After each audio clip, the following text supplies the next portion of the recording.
Okay. It is almost the end of June, and I've not done a video. So this video is a story video about why. I'm also knitting, so it's kind of like two videos in one. I didn't post a video last month, and the project that I was doing didn't turn out exactly as I wanted to. So part of my issue is that when things don't turn out, I just kind of give up and get frustrated, but it's not horrible, so I just need to kind of touch it up and do it. So hopefully next month I'll do maybe 2 videos. I'll finish that one up and then another video, but we'll see. Or that'll just be the one and I'll be done. But I digress. That is not the reason for this video. I've been trying to do, like I said, a video every month. One kind of artistic or knitting related, and another one more personal about kind of focusing on a condition, a diagnosis that I have, and all of that entails. So this is kind of along those lines, but a little offshoot, a little off the beaten path.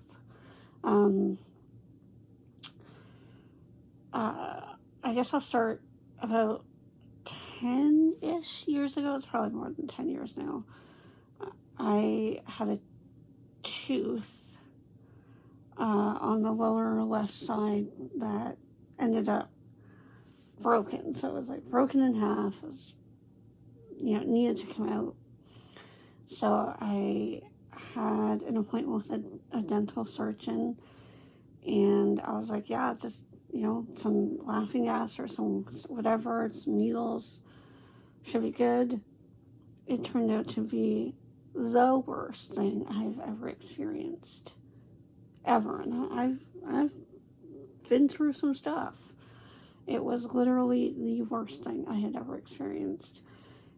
What happened is, at the end of the day, he couldn't get everything. There was a chunk of it still in there. The nerves were gone. He managed to get all that out, but it was just a fragment that was so embedded, and it was so painful that, and he couldn't knock me out at that time because it was too late. So he pretty much just said, calling you the day, can't do it because I'm afraid I'm going to break your jaw because your jaw is really fragile. So fine. So I recovered from that, went about my life, and then I want to say sometime last year, was it last year or the year before? What year? 2020. Oh my God, we're in 2022. Oh, I forgot. Oh, so probably 2021. So yeah, last year, I think. I don't remember. I'd have to check. I'm pretty sure it was 2021. I finally was like, okay, I need to go to a dentist, and I couldn't find one locally that I could go to that could take me on and my unique needs. I can't open my mouth wide enough. That. So the surgeon I had been seeing about fixing my jaw had a friend that he knew in my area that was actually a dentist. So he contacted him and got me as a patient. So I went to see him. We did a treatment plan, got some cavities filled. They did the cleaning at the same time because that's an ordeal for me. It's painful. But then he discovered that, similar to down here, an upper right hand tooth decided it wanted to break and cause problems. So it's about half a tooth there. He's like, I can't take it out for you. I don't have the tools. Can't do it. It should really be done in a hospital setting because of your airway. So he referred me to a different oral surgeon. I think, end up going back to the first oral surgeon that took out this one. And he's the one that actually ended up connecting me with the surgeon that's going to fix my jaw. But it whatever. So it all kind of worked out. So I went to the surgeon, and he's like, again, because of your airway, I can't, it's not safe for me to do anything other than local anesthetic. So just some needles, we'll get it out. Because of the previous attempt, I was traumatized. There's no way I just imagining the sound. There's nothing other than needles that I know don't work for me very well, just because my nerves are so weird that the freezing just goes wherever it wants to and rarely goes to where it needs to go. But whatever, I said, yeah, I'll schedule the appointment. Had scheduled it for August of 2021. I'd say a couple of days before that, the anxiety I had, my blood pressure, it wasn't safe. I couldn't do it. I canceled it. I was like, you know what? I'll reschedule when I know I have vacation time next year, 2022. I'll be fine. We'll schedule it. I had no intention of scheduling it. I was like, nope. Just nope. However, the two had other plans, and it became, I don't think it became infected. I probably got something in it, and it caused no amount of pain. Like, it's just, if you've had dental pain, you'll know it's one of the worst pains ever. It's nerve pain. And it's right near your brain. It just takes over everything. So I struggled. I took a lot of Tylenol 2s. So here in Canada, we can get T2s, which are extra strength Tylenol codeine and caffeine. We can get those at the pharmacy, they're not over the counter, but they are behind the counter at the pharmacy. You don't need a prescription. So I got a bottle of those, and I lived off of them for a good week. It was probably a week before it finally calmed the F down. And at that point, I was like, I can't do this again. So I called the surgeon's office, and they're like, it's time. I'd like to schedule an appointment. At that time, it had been months. So it was August. I was supposed to have it done. And I want to say, I probably contacted them again in March. It was probably March or early April. Or maybe even May. I don't remember. Time is weird for me. I don't always remember. So I just called and said, I'm good. Let's schedule an appointment. Or no, I didn't call. I emailed because I don't like calling. So I emailed.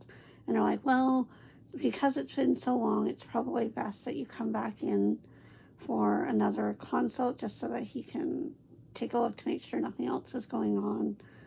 And we'll go from there. So I went in, he took a look, he's like, yeah, it definitely needs, again, probably should have done it sooner, it needs to come out.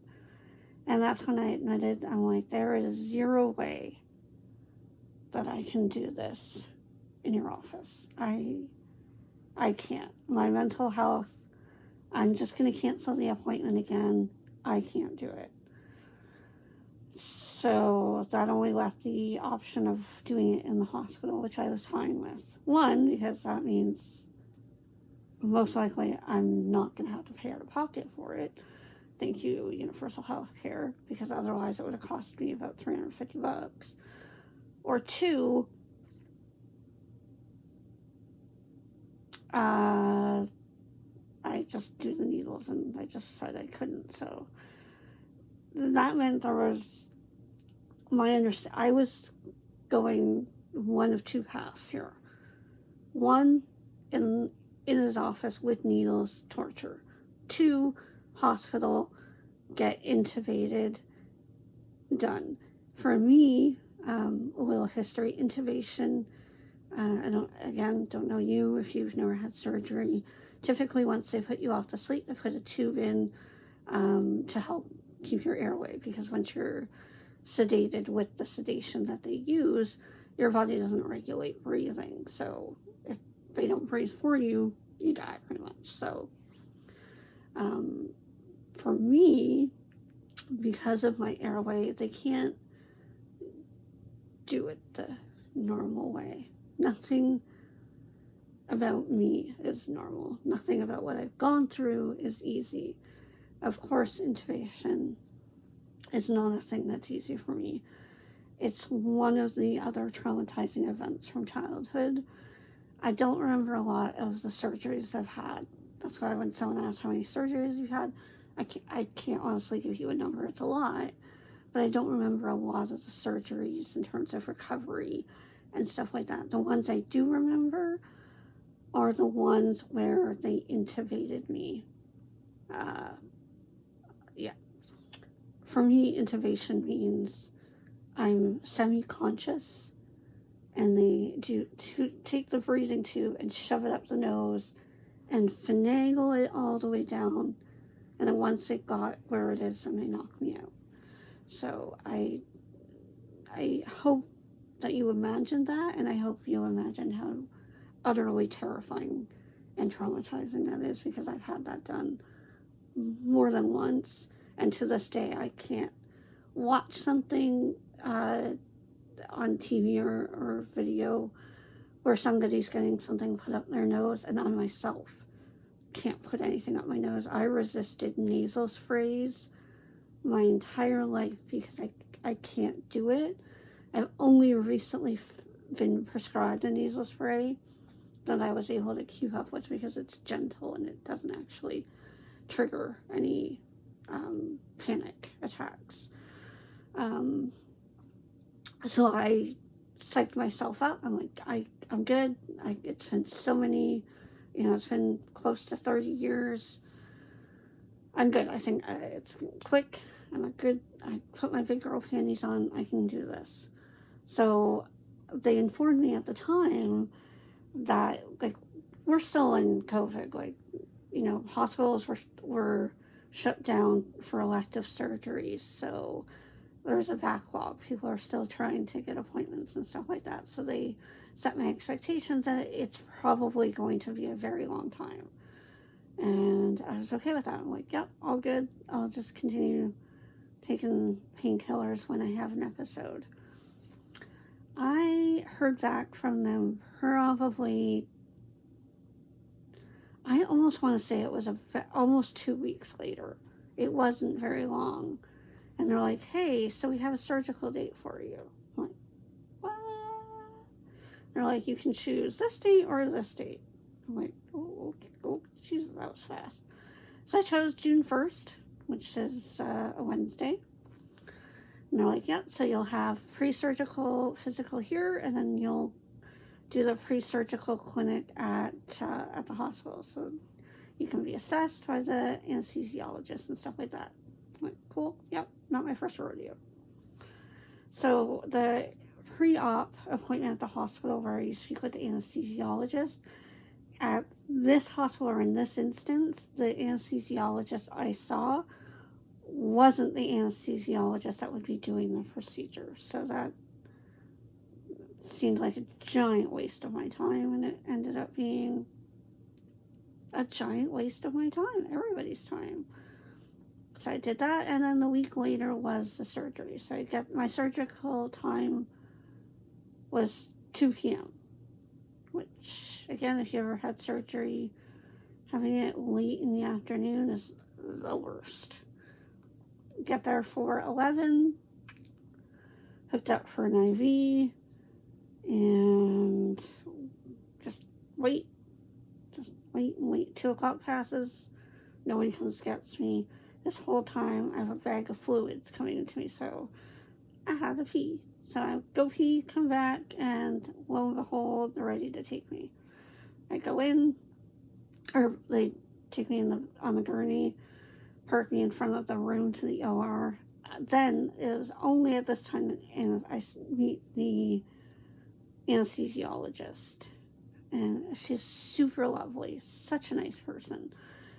She talks to me again, tells me your airway is tough. Again, not news to me, but I still thought we were on path 2. I still thought we were doing the whole intubation thing. I'm really learning that communication is everything. Because clearly we were on two different pages. They said, get in. They give me some kind of drug that they're like, yeah, it'll take a couple minutes to take effect. My body reacts weird to medication. I don't get generally side effects. I don't know. I'm different.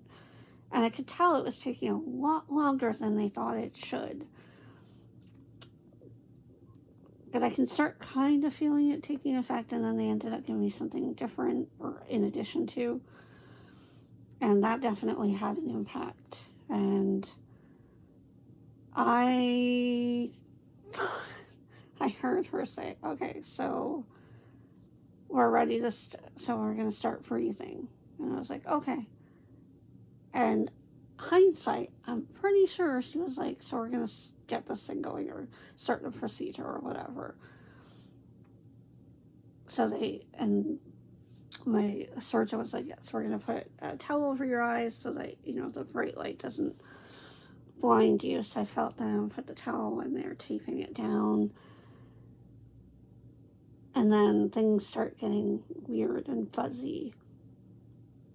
And I remember thinking, and I don't know if this is kind of what set the rest of it off, but I couldn't really communicate anymore. Well, like I wasn't there fully. But in my brain, I clearly remember going, oh no, I am not ready. Like, no. And that's pretty much how it went. No. I don't remember specifics. I remember hearing voices. And the funniest thing is I remember seeing colors. And they shifted with what my body was going through. So when it was nothing going on, so when they weren't trying to do anything in my mouth, so when they weren't putting needles in or it wasn't pain, it was like light colors, pastels, bright, fine. When they were trying to pull on stuff or they put a needle in, it was like dark reds and dark blues, and it was absolutely the weirdest thing. Like, I've had some semi-conscious sedations before, and all of them are a trip. Like, I can't even explain to you how it felt or what I saw or the magnitude to which my brain was just not there. And even then, I remember clearly in my brain going, what the F is even happening right now? And then that thread was gone, and it was just... And I think part of it was because my brain realized that they had put a towel, so I saw in rectangles, like the everything. And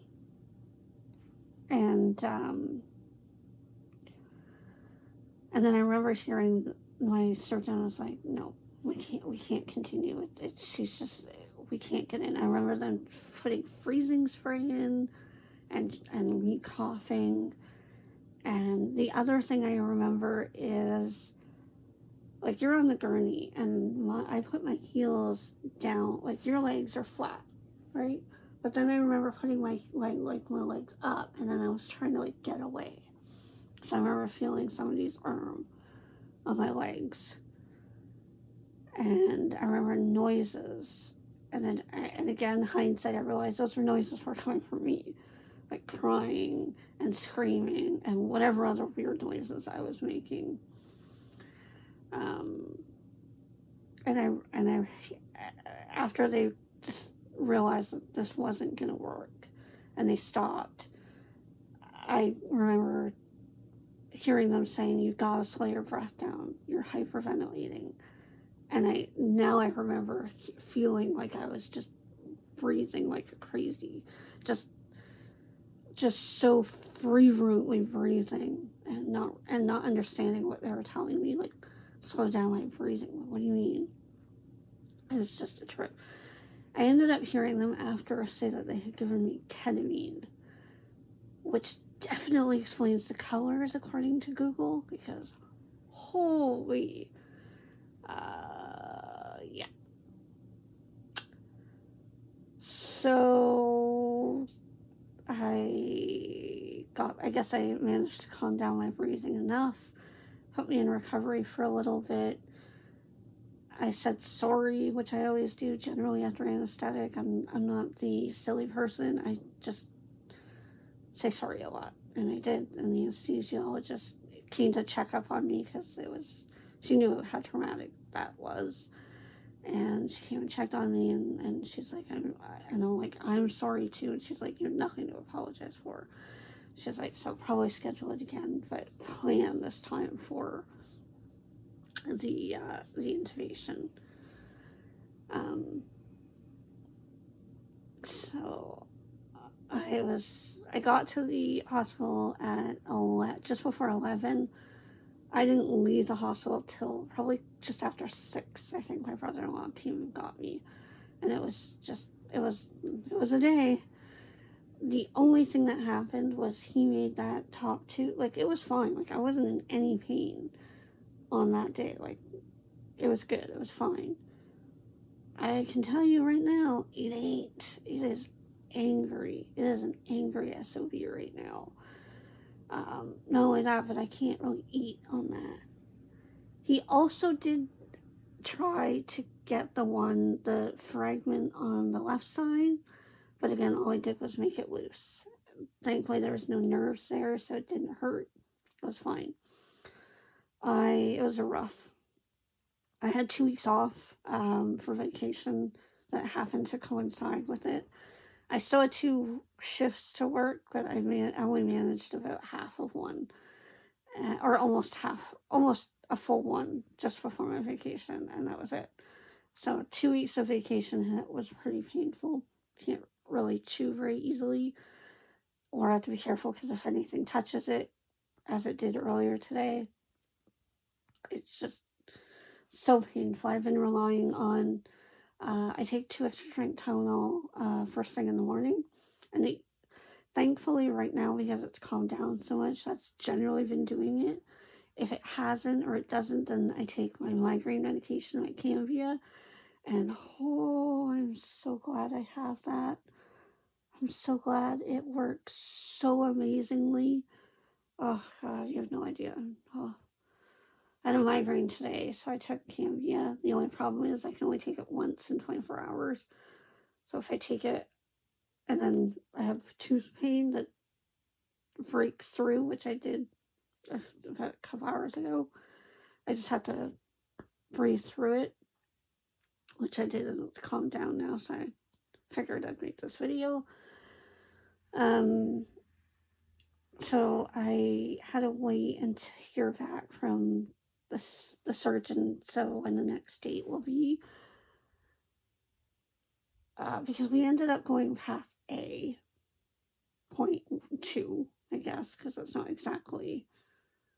it's pretty much exactly what I had done 10 years ago, but instead of being in an office, it was at the hospital. It was still just as torturous. Not quite, but almost there.